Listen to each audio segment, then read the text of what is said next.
금융통화위원회는 한국은행 기준금리를 현재 2.25% 수준에서 유지하기로 결정하였습니다.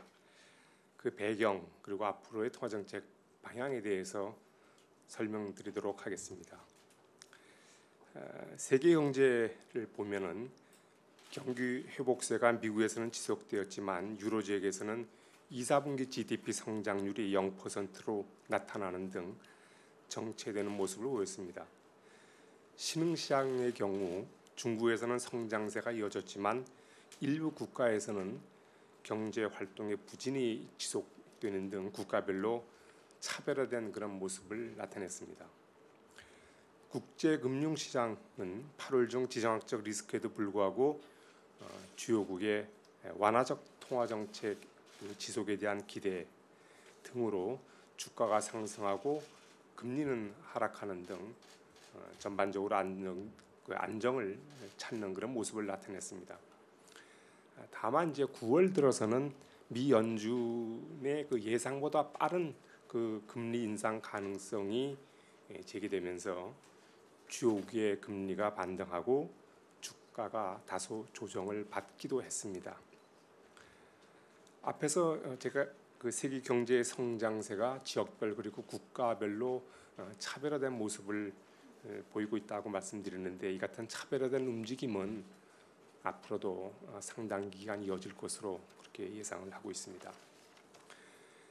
국내 경제는 세월호 사고의 영향으로 그 위축되었던 내수가 소비를 중심으로 다소 개선되는 그런 그 움직임을 나타냈습니다. 그렇지만은 경제 주체들의 심리는 뚜렷하게 회복됐다고 보기는 어려울 것 같습니다. 수출은 8월 중 그 영업일수가 감소함에 따라서 전년 동월에 비해서 그 총액으로는 소폭 줄어들었습니다만은 일평균 수출액으로 보았을 때는 증가세를 유지하는 것으로 그렇게 나타났습니다. 내수의 경우에는 소비가 증가세를 이어가는 등 그 세월호 사고의 영향에서 벗어나는 모습을 보였습니다. 방금 말씀드렸듯이 심리는 뚜렷이 회복됐다고 보기 어려운데 소비자 심리는 좀 나아졌습니다만 기업 심리는 회복되지 못한 것으로 이렇게 판단하고 있습니다. 8월 중 소비자 물가 상승률은 농산물과 석유류 가격의 하락폭이 확대되면서 전월에 1.6%에서 8월에는 1.4%로 낮아졌습니다. 반면에 농산물과 석유류를 제외한 근원 인플레이션율은 전월에 2.2%에서 8월에는 2.4%로 높아졌습니다. 앞으로 소비자 물가 상승률은 농산물 가격 그리고 국제 유가 등의 그 영향을 받아서 당분간 상승 압력이 크지 않을 것으로 이렇게 전망하고 있습니다. 금융시장에서는 주가가 정부의 경기 활성화 대책 그리고 지정학적 리스크 이런 영향이 서로 교차하면서 좀 등락하는 상당폭 등락하는 그런 모습을 보였습니다. 환율은 경상수지 흑자 지속 등으로 하락하다가 글로벌 미 달러 강세 등의 영향으로 9월 들어서 다시 반등하였고, 장기 시장 금리는 좁은 범위 내에서 변동했습니다. 그 금융통화위원회는 지난달 기준금리 인하 이후에 국내외 금융 경제 여건이 추가적으로 악화되지 않은 점, 그리고 지난달 기준금리 인하 그리고 정부 경제 정책 등의 효과를 지켜볼 필요가 있다는 점을 고려해서 이번 달에는 기준금리를 현 수준에서 유지하기로 결정했습니다. 앞으로의 통화 정책은 저희들이 의결문에서 밝힌 바 있습니다. 성장세 회복 지원과 물가 안정을 균형 있게 고려하면서 운용해 나가겠다고 하는 그런 그 기본 방침을 갖고 있습니다. 다만 그 과정에서 그간의 그 당향과 정부의 그 정책에 따른 효과 그리고 그 해외 금융 경제 여건의 변화 그리고 경제 주체들의 심리 그다음에 가계 부채 동향 이런 여러 가지 요인들을 그 살펴보면서 그리고 앞으로 입수되는 경제 지표의 움직임을 고려하면서 저희들이 통화 정책을 운영해 나갈 그럴 계획입니다. 오늘 한국은행 기준금리를 현 수준에서 유지하기로 한 금통위의 결정에 대해서 한 분의 위원이 소수 의견을 나타냈습니다.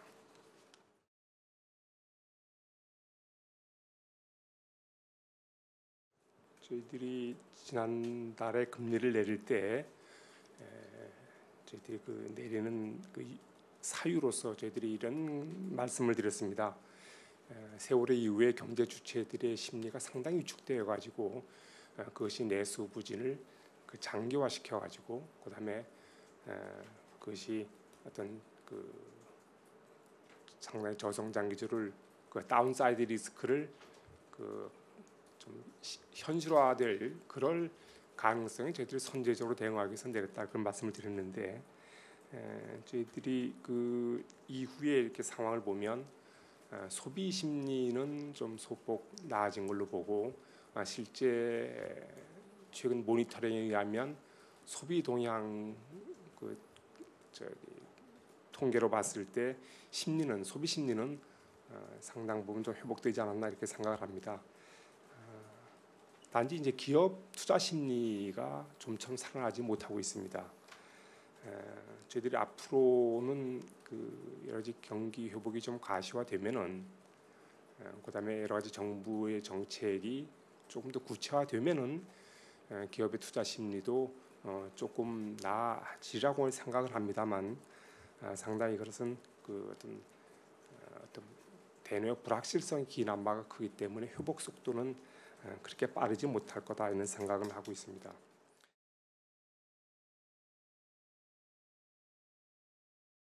현 경기 상황은 저희들이 모두에도 말씀드렸습니다만은 저희들이 그 세월호 이후에 상당히 침체되었던 내수가 좀 개선되는 그런 조짐을 보이고 있습니다만 그 회복세는 좀 그렇게 견고하지 못하다 이렇게 말씀드릴 수가 있습니다.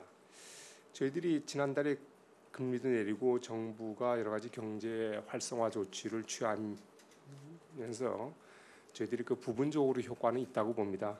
제가 아까 말씀드렸듯이 심리적인 측면에서 어떤 부분적인 심리 개선 효과가 있었다 이렇게 보여지고 그다음에 저희들이 금리 인하 이후에 소위 그 금융시장으로의 파급 효과 1차적으로 금리 파급 효과는 비교적 원활하게 작동을 하고 있다 이렇게 저희들은 평가를 할 수 있겠습니다.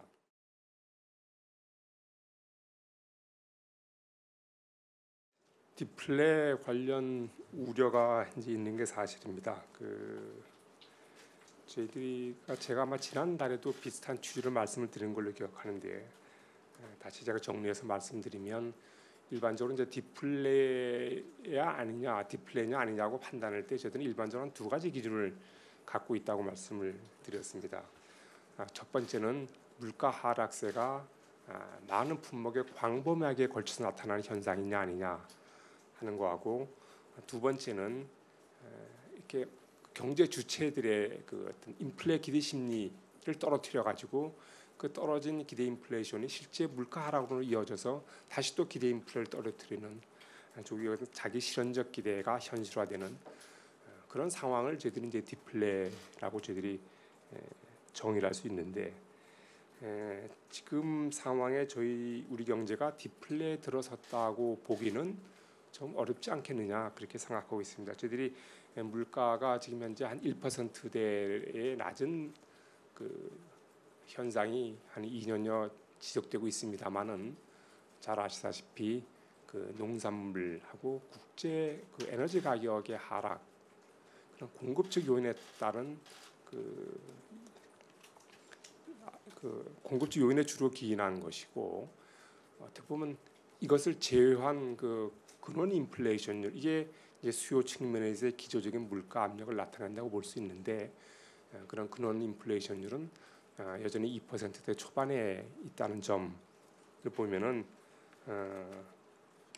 저희들이 그 광범위하게 퍼진 현상은 아니다 이렇게 보고, 그다음에 저희들이 아직 기대 인플레이션이 한 2%대 후반에 저희들이 자리 잡고 있는 점, 이런 걸 고려할 때 그 디플레이션에 들어갔었다고 보기는 어렵지 않겠느냐 이렇게 생각하고, 단지 디플레이션의 그 폐해가 워낙 크기 때문에 저희들이 경계를 해야 되겠다. 그래서 그 많은 사람들이 디플레 우려는 막 이런 거 아닌가 싶습니다. 그 역사적으로 볼 때 디플레라고 하는 것은 극심한 경기 침체 이후에 나타난 현상이기 때문에, 지금의 내수 경기가 부진하니까 그 부진이 그대로 장기화되면 그럴 가능성도 있지 않느냐 하는 어떤 경계심에서 그런 우려가 제기되는 것으로 알고 있습니다.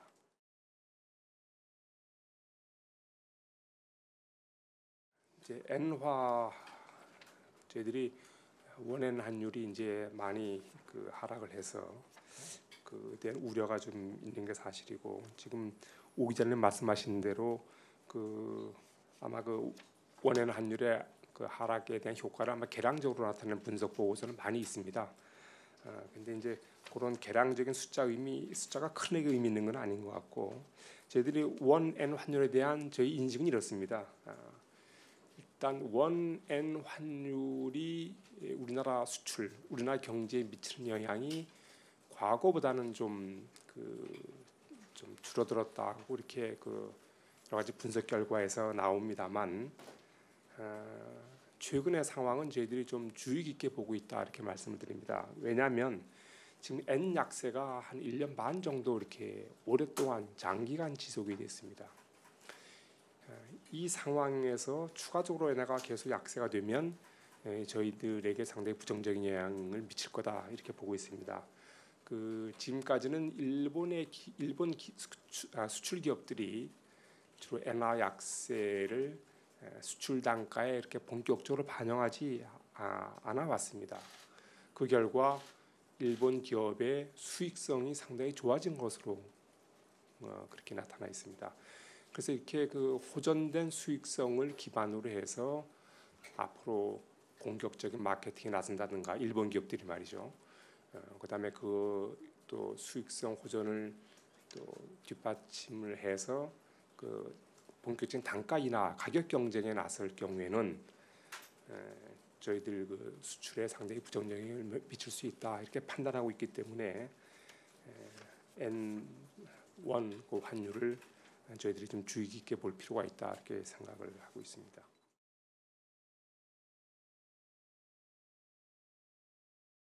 미 연준이 이제 테이퍼링을 종료를 하게 되면, 그다음에 이제 후속 앞으로의 그 좀 금리 통화 정책 정상화 그 스케줄이라고 할까요? 계획을 이제 아마 발표를 할 텐데, 연준이 그 내용에 따라서는 그 시장이 선 반응할 수도 있다 이런 생각은 합니다. 그래서 지금 오기 전에 말씀하신 대로 시장에서 어떤 금리 인상으로 나타난다면은 저희들이 또 금리 동조와 그런 현상, 심리적인 요인으로 인해서 국내의 어떤 시장 금리도 영향을 받을 수 있을 걸로 충분히 예상을 할 수 있겠습니다. 만약 그런 경우를 가정한다면, 이제 국내에서도 역시 시장 금리가 올라간다면 저희들이 혹시 그 오름의 정도가 과도하다 이렇게 뭐 판단이 된다면 저희들이 뭐 여러 가지 시장 안정화 조치를 뭐 취할 수 있겠죠.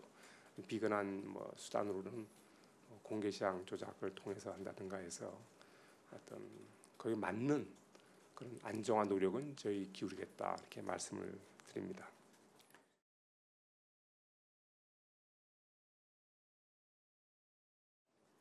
코아 헤드라인 격차가 이제 1% 포인트로 확대됐습니다. 헤드라인이 이제 1.4고 8월 중에 코아가 2.4 이렇게 벌어졌는데, 이게 바로 이제 저희들이 지금의 저물가 현상이 그야말로 공급적 요인에 주로 기인한 거라고 하는 것을 그대로 반증하는 게 아니냐.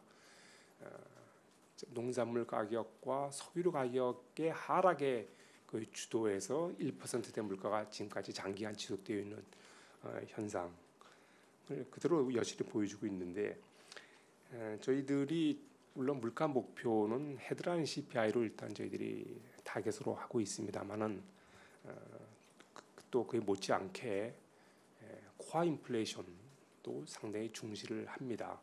이게 그 수요 측면에서의 기초적인 물가 상승 압력을 나타내는 것이기 때문에 저희들이 통화정책 측면에서 볼 때는 코어 인플레의 동향을 상당히 주의 깊게 볼 수밖에 없는 그런 상황이라 하겠습니다.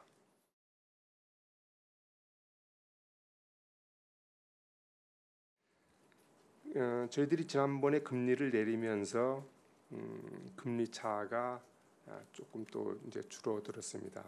뭐 앞으로 미국에서 금리를 또 만약 올리게 된다면 그 시점이 언제가 될지 모르지만 내외 금리 차가 이제 줄어들겠죠. 그래서 그럴 경우에 자본 유출 같은 것이 우려되지 않느냐고 말씀하셨는데 저희들이 이제 내외 금리 차하고 소위 이제 그 자본의 유출이라고 하는 게 이제 기대 수익률을 보고 오지 않겠습니까? 내외 금리 차에다가 환율에 대한 그 소위 그 절상절하율, 그런 예상되는 절상절하율을 감안해서 올 텐데 어떻든 내외 금리 차가 좁혀지면 그런 가능성을 배제할 수는 없습니다. 그래서 저희들이 앞으로 국제 시장의 금리와 국내 금리의 어떤 그런 흐름을 주의 깊게 지켜보겠다는 말씀으로 제가 대답하겠습니다.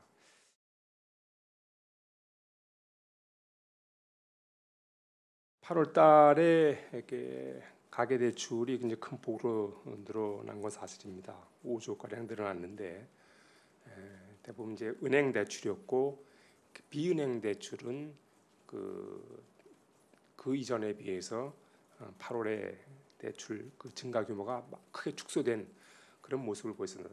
다시 말씀드려서 8월 중에 가계 대출이 늘어난 것은 은행 대출이 만들어놨다. 그다음에 은행 대출 중에서도 그 소위 주택금융공사의 정책 모기지론을 취급한 데 따른 그 규모가 거의 대부분을 차지하고 있다 이렇게 봅니다. 그래서 8월 달에 가계대출 급증은 그런 특이 요인이 있었다는 걸 말씀드립니다. 그 6월 말에 출시된 주택금융공사의 정책 모기지론을 그 금리 면에 상당히 유리했었기 때문에 이것을 취급한 데 그 결과로 따른 것이고 앞으로의 그 가계대출 흐름은 조금 더 지켜봐야 될 그런 상황이라고 말씀을 드립니다.